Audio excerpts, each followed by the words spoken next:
আল্লাহ জিজ্ঞেস করে, জিব্রাইল থামছো কেন? কয় মালিক কোন নবীর নাম নিব? আল্লাহু আকবার। আশহাদু আন্নাকা, কোন নবীর নাম নেব?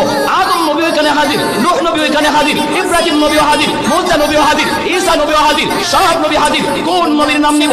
আল্লাহ বলে, জিব্রাইল বললা কি, প্রশ্ন করলা কি? আমি আল্লাহ সব নবীরা হাজির করলাম আমার বন্ধুর পিছনে নামাজ পড়ানোর জন্য, আর তুমি কিনা বলো কোন নবীর নাম নিবা? তাড়াতাড়ি করে আমার বন্ধুর নাম উচ্চারণ করো। আল্লাহু আকবার। জিবরাইল আমিন আযানের ভিতরে আমার আপনার নবীর নাম আযানের ভিতরে তিনি উচ্চারণ করলেন। আযানের পর্ব শেষ হয়ে গেল।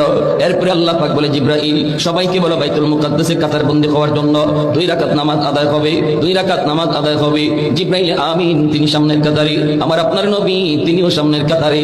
মায়ার নবী বলেন, সামনের কাতারে জলিলুল কদর সব পয়গম্বর।